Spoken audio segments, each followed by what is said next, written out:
Scissors, bringing you a quick shoe overview and comparison. Today I'm looking at the Skechers Razor XS2, which is new for model year 2022. I'm also going to be comparing it to the original Skechers Razor XS.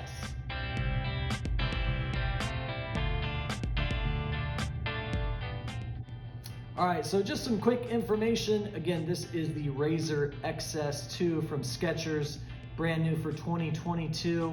And it doesn't look like too much has changed from the original Razor XS. And so if you don't know about the Razor family, it is the bigger brother to the Razor Plus. It has a little bit more foam underfoot, and it's also a little bit wider. Stack on the shoe is 34 millimeters in the heel, 30 in the front, so it gives you a 4 millimeter drop. And in a men's size 9, it comes in just right at 8 ounces, so very lightweight shoe.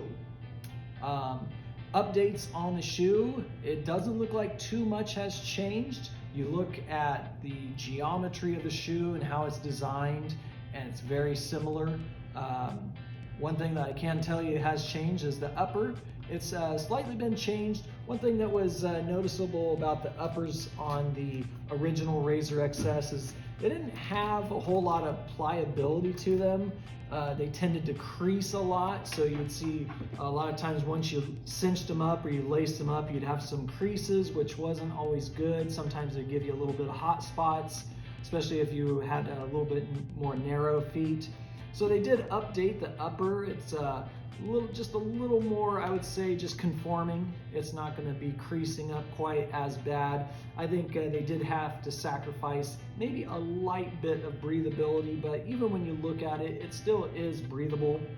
As far as the Hyper Burst and the Goodyear outsole, feels very much the same. It doesn't look like too much has changed there. The durometer feels very much the same. As far as the inside or the insole, it does look like they had a slight bit of change on the inside. So the insole was very much affixed to the inside. This one has their arch fit, which is new for the Razor XS2. So the insole has changed quite a bit. This one was very minimal on the original version. Outside of that, tongue, maybe just a slight more padding on the tongue itself. Heel counter feels pretty much the same. The fit and comfort around your heel feels like it is almost identical between the two different models. The heel counter of the shoe feels pretty much the same. However, you can see they also added a little heel tab on the back. So looking forward to putting this one on. Oh yeah, what am I doing? I almost forgot the one very, very big change. They infused this with their carbon fiber winglets. And so that's something that they've brought over from, I believe it's the Max Road. So that is also incorporated into the Razor XS2. So that is quite a big change on the inside, and that's probably going to make it a little more snappy as you go through the gait cycle. I really liked the original version of this shoe. Again, it did have a very minimal feel as far as the upper. It was a great mid-distance shoe. I really liked it for tempo runs.